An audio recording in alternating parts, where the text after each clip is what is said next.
एक गांव के बाहर एक बहुत ही विशाल वृक्ष था। आसमान को छूती उसकी ऊंची ऊंची शाखाएं बहुत ही सुंदर लगती। हवा के हर झोंके पर वह वृक्ष ऐसे झूमता जैसे सावन में मोर नाचते हों।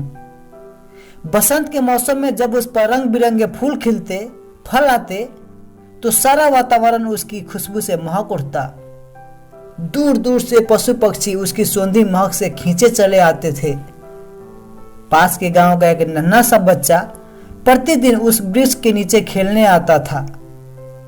वह वहां दिन भर पेड़ की ठंडी छांव में खेलता और शाम को अपने घर वापस चला जाता। धीरे धीरे उस वृक्ष को उस छोटे बच्चे से एक लगाव हो गया। अब वो प्रतिदिन उस बच्चे के आने का इंतजार करने लगा। जिस दिन वह बच्चा वहां खेलने नहीं आता, उस दिन वह वृक्ष उदास हो जाता, उसके पत्ते मुरझा जाते। उस वृक्ष की शाखाएं काफी ऊंची थी और वह बच्चा काफी छोटा था।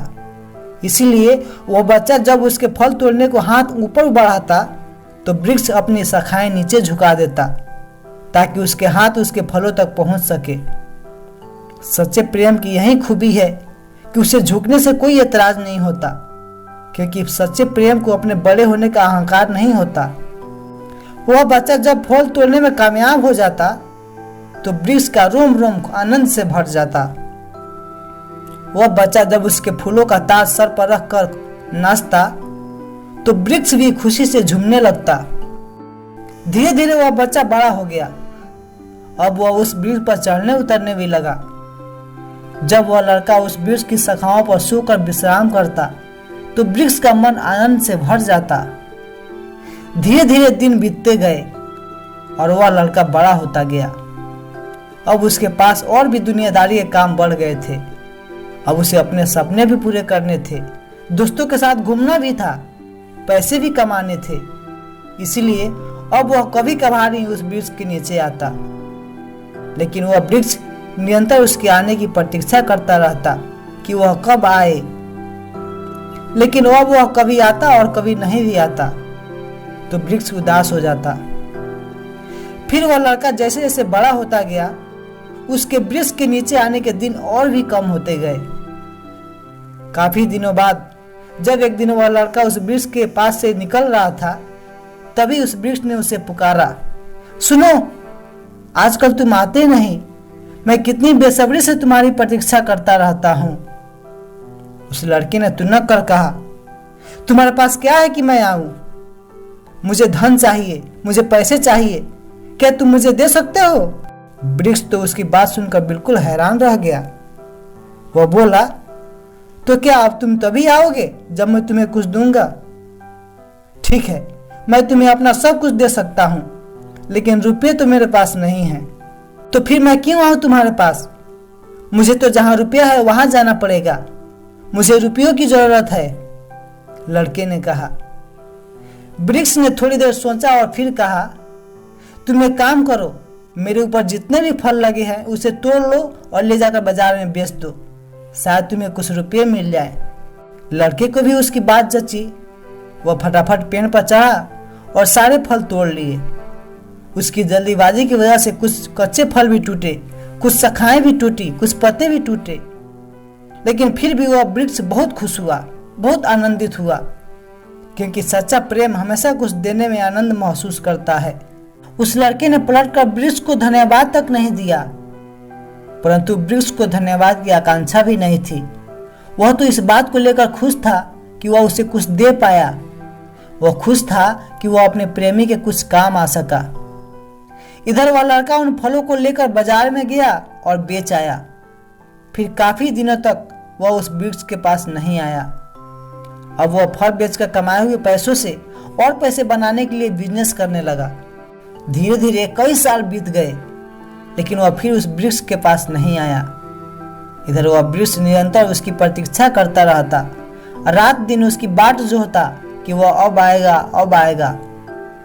कभी कभी वह अपने सूखे पत्तों को हवा के झोंकों से टकराकर पुकार की ध्वनि पैदा करता, लेकिन उसकी पुकार सुनने वाला कोई नहीं था। वह वृक्ष उसकी जुदाई के दर्द में रात दिन तड़पता रहता। जुदाई का दर्द हमेशा सच्चे प्रेमी को ही होता है। फिर एक दिन जब वह लड़का आया तो वह अधेड़ हो चुका था।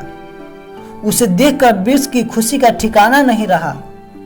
वह खुशी के मारे अपनी शाखाएं फैलाकर बोला, अरे कितने दिनों बाद आए हो, आओ मेरे गले लग जाओ।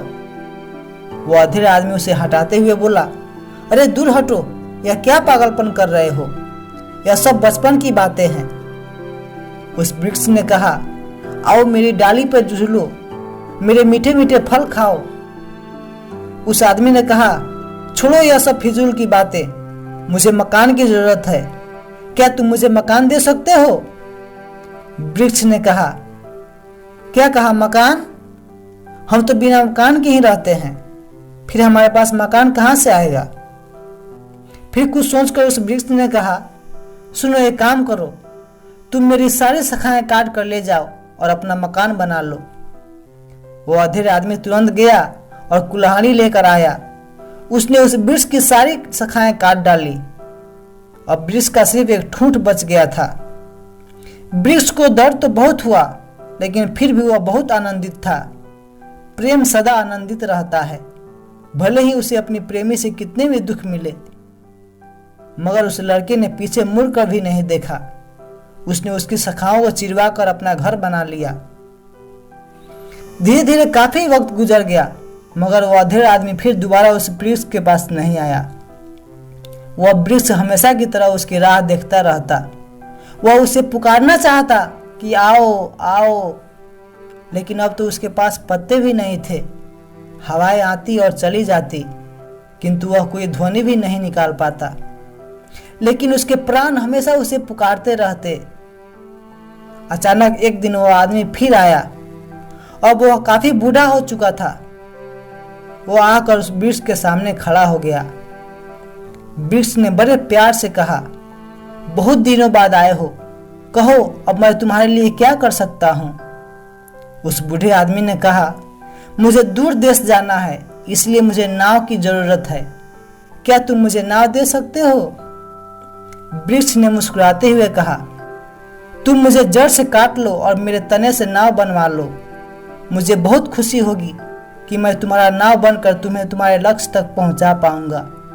लेकिन तुम अपने देश जल्दी लौट आना और सकुशल लौट आना। सच्चे प्रेम की सबसे बड़ी खूबी यही है कि वो अपने प्रेमी की खुशी के लिए सब कुछ कुर्बान करने को तैयार रहता है। फिर उस वृद्ध आदमी ने आरी से उस वृक्ष को जड़ से काट डाला और उसे नाव बनवाकर दूर देश की यात्रा पर निकल गया। अब वह वृक्ष बस एक छोटा सा ठूंठ बच गया था, लेकिन वह ठूंठ भी अभी भी उस आदमी की प्रतीक्षा करता रहता, उसकी सकुशल वापसी की दुआएं करता रहता। काफी दिनों के बाद वह व्यक्ति वापसी में उधर से फिर निकला, लेकिन उसने उस ठूंठ वृक्ष की तरफ एक नजर देखा भी नहीं। वह वृक्ष आंखों में खुशी के आंसू लिए उसे देखता रहा कि अब वह मुझसे मिलने जरूर आएगा। फिर उसके निश्चल प्रेम ने उसे सांत्वना दी कि वह जरूर किसी जरूरी काम से जा रहा होगा, इसलिए वह मुझसे मिलने नहीं आ सका। अचानक एक दिन उस वृद्ध आदमी की मृत्यु हो गई। उसके बेटे उसके मृत शरीर को लेकर आए और उस ठूंठ वृक्ष के पास रख दिया। फिर उन्होंने कुदाल से उस वृक्ष के ठूंठ को जड़ से निकाला और उसकी लकड़ियों को चीरकर वृद्ध की चिता सजा दी। थोड़ी देर बाद वह ठूंठ वृक्ष अपने प्रेमी के निष्प्राण शरीर से लिपटा जल रहा था और आज उस वृक्ष का प्रेम अमर हो गया था।